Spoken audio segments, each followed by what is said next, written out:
fucking rocking and fucking rolling, fucking rocking and fucking rolling with shit and food. Welcome back to B-Town Stories with Shit and Food. I'm Shit. I'm Food. And we're here to bring you some wonderful memories about our favorite city of all time where we were born and raised, Bremerton, Washington. The hood. Specifically the mid-90s of Bremerton. Not really the hood, but today's subject will be kind of about when Bremerton was sort of a hood. Yes, it was more hood adjacent.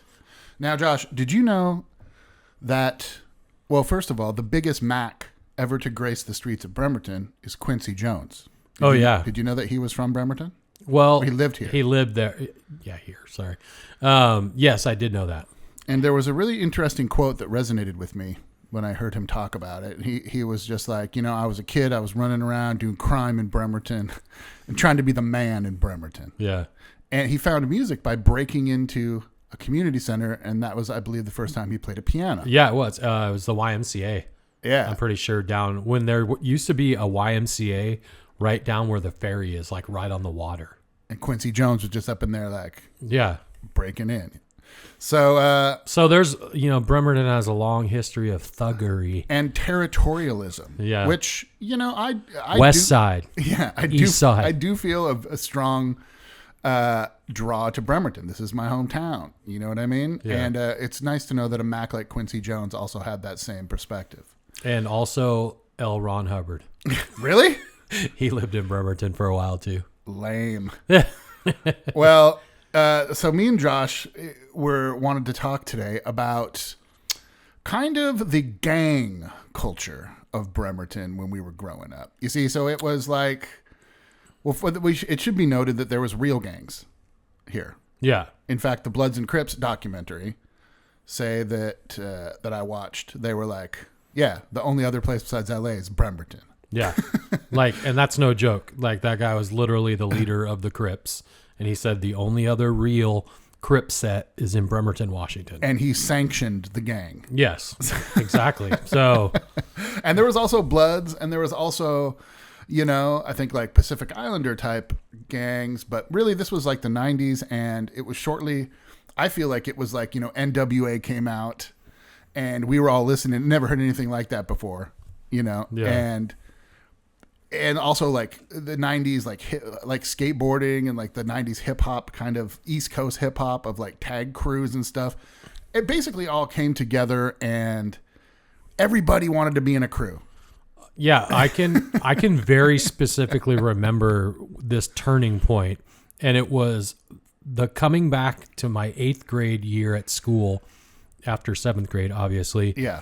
And everyone that was going to be a homie was a homie. Yeah. Like, I didn't even really know what that was, but all of a sudden there was gangs. Yeah. And like, there's real gangs, but also all the little white people in town, 13, 14, 15, 16, these little crews were popping up. Yeah. You know what I mean? People were calling themselves like different 3-letter acronyms, sometimes 4, sometimes 5, So, I mean, Josh, let's try to see if we can list some. Remember those. Well, probably the hardest one of these crews was the White Boy Posse.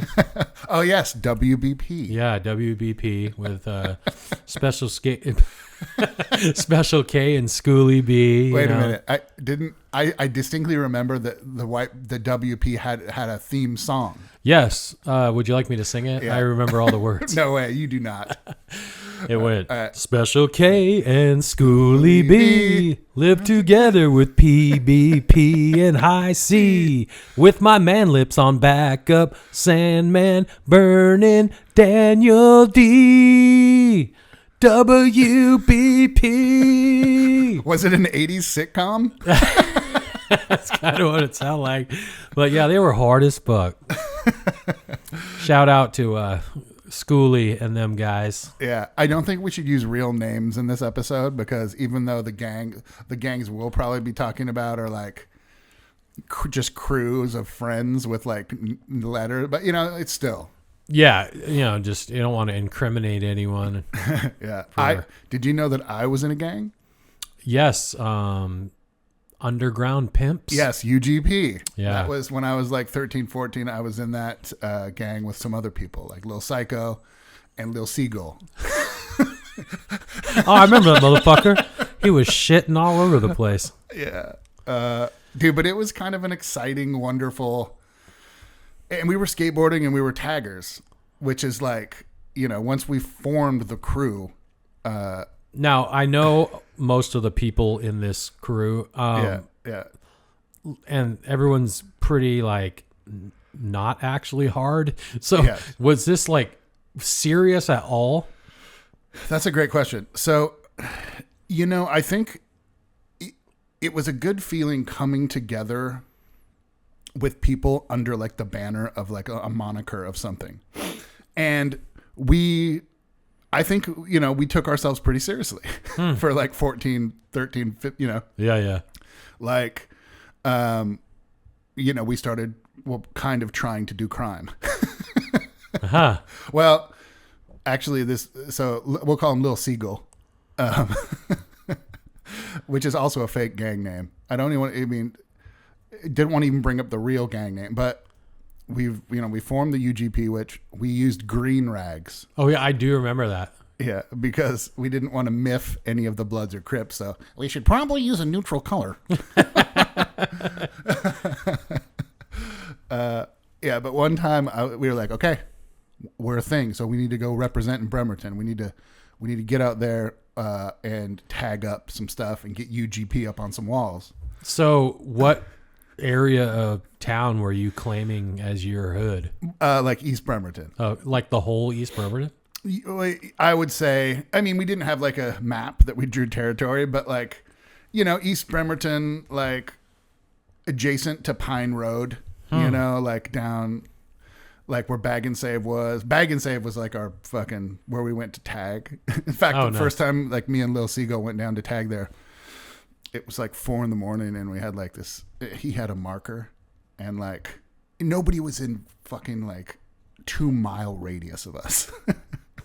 And I'm just like, come on, man, hit the dumpster, dude. It's like 4 a.m. And he's just like, I don't know, man.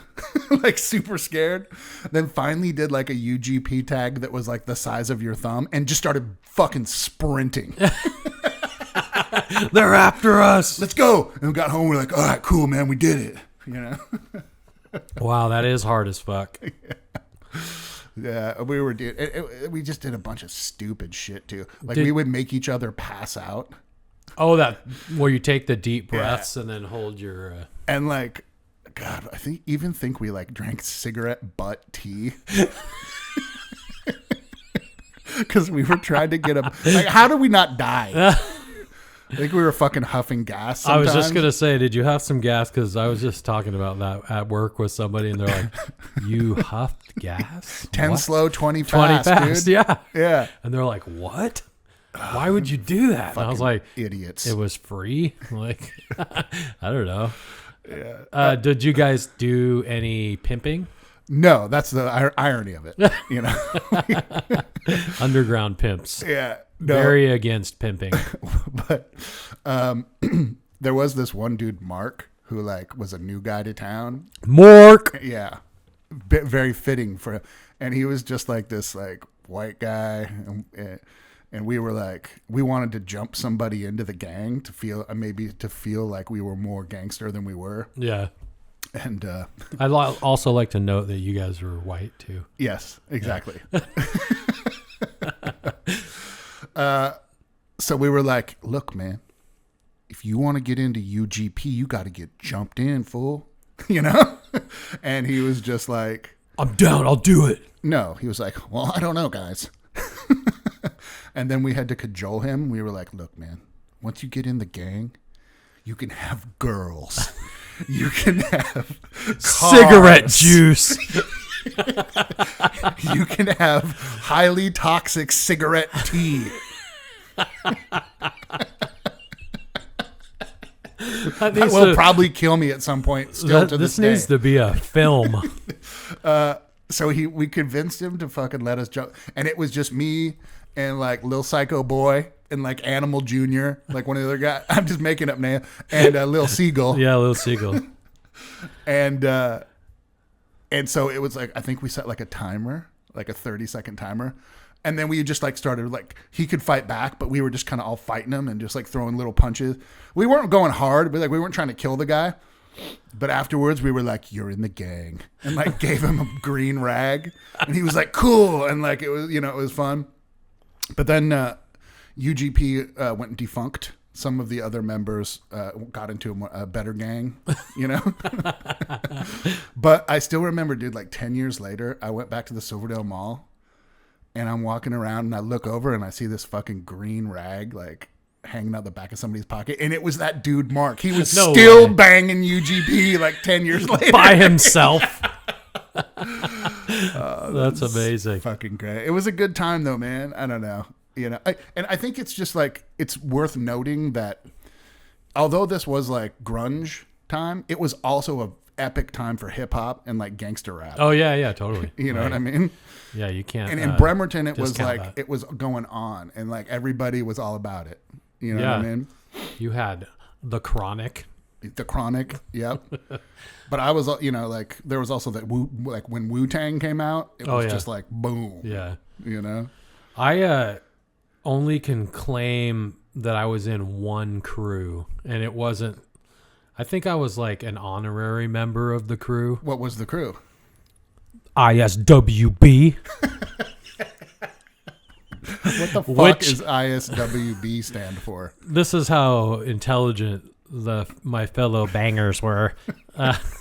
It stood for Insane White Boys. Oh, so they ruined the letters right off the bat. Yeah, it's like insane is one word, guys. Was there a hyphen between the I and the S? No, it was just ISWB. And one of the dudes like came over to my house when my parents weren't home, and no, actually they were all there, but he had one of the big fat Sharpies, paint the fucking wall ones, and did this huge mural on my wall of all these.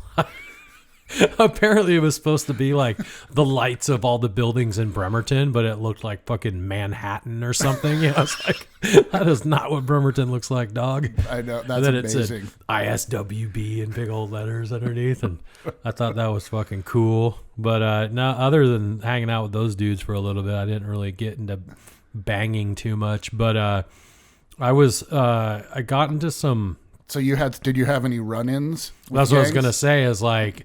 It was kind of like hard to avoid back then. Like, I don't know, like one time I freaking went up to Handy Andy's just to get something to drink or something like that. And I was with a couple of the White Boy Posse members who are hard as hell. And I went inside and I came out and I saw this guy that I'd met at a party in Silverell or something. And he walked right up to me and I was like, hey, what's up, man? And he just looked at me in the eyes like hella weird. And I was like, all right, cool. See you later. And I just like walked around him and got in the car. And those dudes were like, holy shit, that guy just had a gun pointed right at your fucking chest. Oh my God. And I had really? no idea. Yeah. And I was like, what the fuck did I do? Anyway, another time, me and my buddy had went to Seattle. I know this isn't taking place in Bremerton, but just kind of goes with the theme. It was me and my buddy, who let's just call him Neil. Okay. And my sister and her two friends and my dad and my stepmom. And we're all hanging out at the Seattle Center. And me and Neil were up on this like upper ledge of like the armory area there where all the restaurants are and shit. Yeah. And we were talking to these couple girls. And well, Neil was. I didn't talk to girls. I was scared of them. But we looked down and there's all these homie dudes like hitting on my sister and her friends, just like, what's up, girl? You could just see all the body language like going on. Definitely, yeah. So they're like kind of catcallish gangster types. Yeah. And so I made a comment about it and I pointed at them, and one of them saw me point at them, and I didn't think anything of it. And then like 5 minutes later, that whole crew of dudes just comes up to me and Neil. And and he comes one of the dudes comes right up in my face, and he's like, "Why you staring down my homeboy?" And I was like, "I was not." He's like, "Yeah, you were right over there." I was like, "Oh, I was just like commenting that you guys were talking to my sister and her friends. You know, that's my sister and her friends." Yeah. And he's like, "No, man, you were staring down my homeboy right over there." And as soon as I turned my head to look over there, just got clocked. Really? Yeah, like laid me out, like I was unconscious. Like he knocked me out.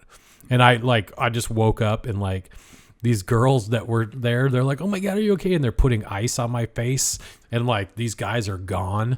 And I'm like, what the hell just happened, dude? It's like, I don't know. That was kind of scary. So anyway, Jesus. we came back to school and told a couple people about what had happened. And freaking it got around school that me and Neil got in a big fight with some gangsters in Seattle. Oh my God. You know, a little game of telephone. Yeah.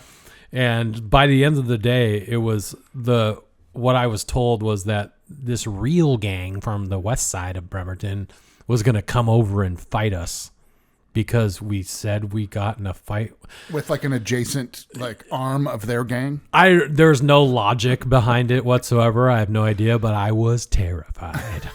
So every day after school, I would skip out of class like the second the bell rang, and I would run through the woods from Fairview, through the woods, through Parkwood East, down all these bike trails. Dude, I've taken some runs like that. Yeah, and I did that for quite a while, and then eventually no one ever came to fight me, and everyone just kind of forgot about it. But I was a scared little boy. Yeah, well, there was also like, you know, the gang culture didn't it fall only to like hip hop style gangs. Remember, there was like punk rock gangs. There was like the Bremerton Dirtballs. Oh yeah.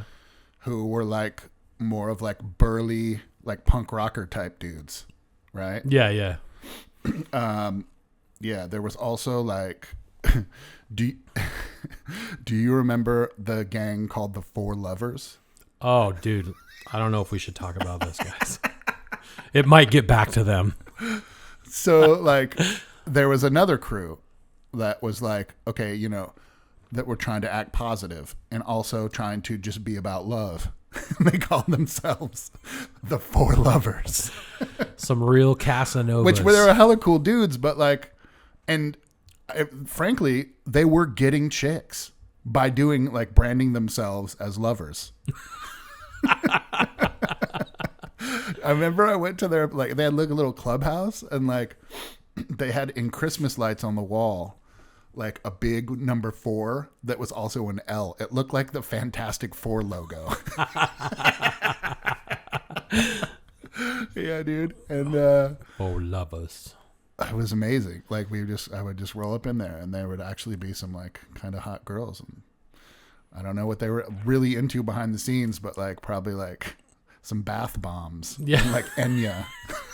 Massages. Orinoco flow.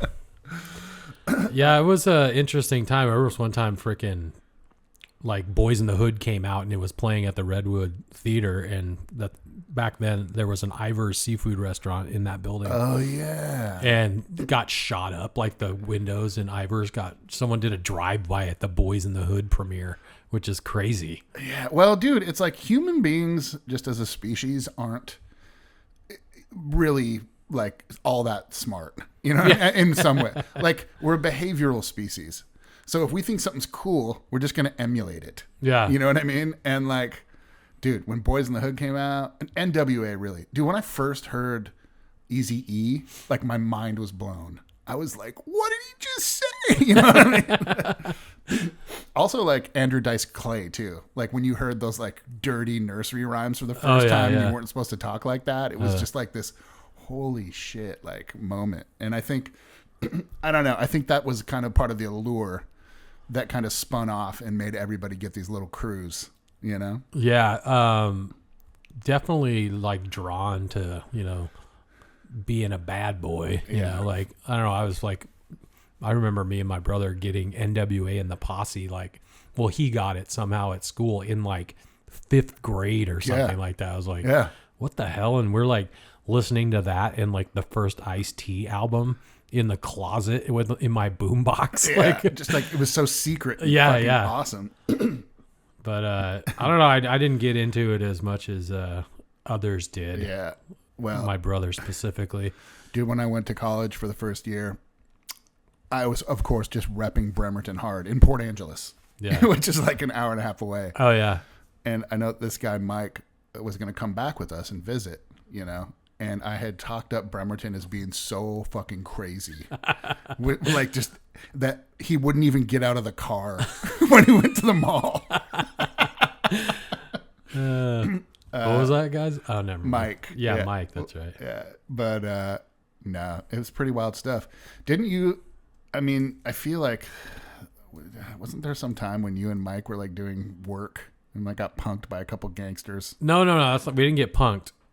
We were doing community service at the fairgrounds because. What was that for? Like stealing stereos or some shit? Yeah. Okay. Yeah. We were thieves. But I got community service and so did my brother, and I don't know who decided that we were going to go do it up at the fairgrounds because it was pretty close to our house, so we could walk up there. And, so we were just like scooping horse shit before the fair or whatever the fuck it was. And we were leaving one day, and my brother saw a couple homies from school that he wanted to be like. Let's just say that. So Mike's like, do. Oh, yeah, that's my brother's name, Mike. Yeah. Anyway, we're not going to say his fake name for him. But anyway, we saw these dudes that he thought were like these really cool gangster guys, and they were going to do community service there too. And so you guys were like, but he kind of knew them because, like, Mike knew of some homies, Yeah. And they were like, "Oh shit, what's up, dog?" And Mike instantly changes from normal white suburban kid to thug. He's like, "Oh shit, what's up?" Daps. And I'm just like, and then they're just talking to each other and gang language. And I was like, looking at Mike like, what? Anyway, they're just going back and forth. And eventually their conversation is winding down. I haven't said a word this entire time. And Mike's all, yeah, well, shit, then we're about to get out of here, fitting to go home and shit. And then dudes were like, all right then. And then he's like, and I was like, yeah, because home is where the heart is. Like nervously? Yeah. Home is where the heart is. Home is where the heart is. G. Mike just looks at me with like the most disgusted look on his face, shaking his head. You idiot. Fucking ruined his future. Yeah, in gangs. And they were like, all right, see you later, Mark. Yeah. Well, after UGP, when we got a little bit older, me and Mike were also, your brother, were kind of in a gang. It was one of those little crews, we were the BTBS, the B-Town Bud Smokers. Oh, yeah. Yeah. That shit was it was crazy. just a couple of homies, and then we were just like smoke weed in a car and be like, we're the 9-2 Subi. Yeah, steady riding gun with Chino in the 9-2 Subi. Rue Elf in the backseat blazing up the doobie doo. Sick rhyme. Yeah, it still holds up. It wasn't bad. Yeah, that's pretty good. It sounded kind of like a Tribe Called Quest a little bit. But Mike was the shit. He was always the best lyricist.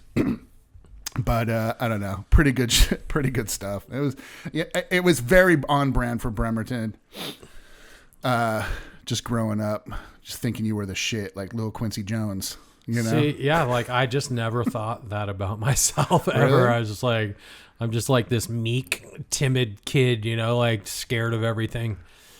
And so it wasn't really for me, the whole gang thing. I have a great little, maybe we can finish off with this story, but wasn't the Moster named by a gangster that you were giving a ride to? Oh, yeah. Dude, this is a great gangster adjacent story. Okay, so my car, which is called the Moster, which is a word that doesn't exist. Yeah. I'll tell you how it got the name. So anyway, yada, yada, yada. I'm 16 years old. and I had started rabbit hunting. And if you don't know what that is, it's where you have a CB in your car and you play hide and seek with other people that have CBs. I think we may have mentioned this before. It's super fun. It is actually fun, but only nerds do it. Yeah. So when you're on a CB, you have a call name like, fucking Maverick. Smokey or Maverick or whatever, This is Lance Jackson. And the one I'd chosen for myself was Monster.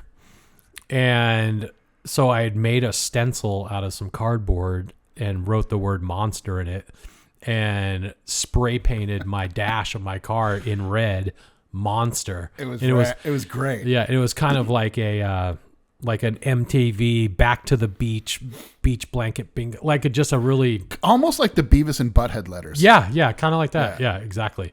And it was pretty big. And then I remember one time I was down at Handy Andy's and a homeboy had asked me if I could give him a ride home. And I kind of knew the dude from school, and he seemed cool or whatever. I think I know who this was. Yeah. Big fat cuh? I don't think that was his name. Oh. But anyway, so I was giving him a ride home, and he's like, hey, why does this say Monster on here? And I was like, oh, that's my name on the CB. And he's like, yo, my cousin is in a opposite gang of that color, and his name is Monster, and if he saw that you had that in there, he would kill you. And I was like, okay. So I got home and got a fucking Sharpie. So you had to cover yourself. I had to cover myself. I didn't want to be Red Monster.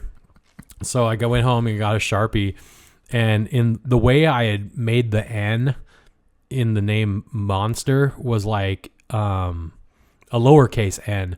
So it was like just a little triangle basically. So I drew a triangle in the N right in the middle. So it changed the N to an A. Oh, like a capital A. So then the Moster was born. And there was even a song. Yeah. Let's do it. Moster. Rather be here than fucking a toaster. Moster. No, Moster. Chilling in the Moster. Rather be here than fucking it was rather be here than fucking a toaster. Yes, rather, yeah. Moster. Is that all the lyrics? Yeah, that was it. Oh. Yeah. It's still great. It's still great. Very short song, though. Yeah. But yeah, that was kind of gangster adjacent. There was an element of fear. It was an element of danger. And it was an element of you had to click together to survive. Yeah. Yeah, fucking Parkwood East was hard as hell. Super. I wouldn't trade it for the world, though. It was super fucking badass, I mean, I just had a different experience. Yeah. It was more like terror. Oh, man, I love it. Right on. Well, I blame my parents. They coddled me too much. I was a latchkey kid, so I had to turn to gangs. Yeah. But anyways, I think that's a wonderful little place to button up this episode with a walk down Gang Alley here in Bremerton. Yeah, it's getting late. I got to head home. Home is where the heart is.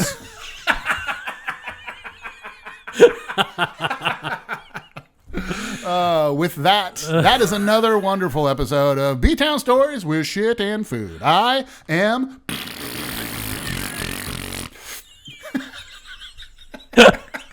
I'm Food. And until next time, take her easy. And B-Town Stories, B-Town Stories, B-Town Stories with Shit and Food. B-Town Stories is a Red Cobra production, created, produced, and written by Shit and Food, with theme song by The Slags and logo design from Darren Chalman.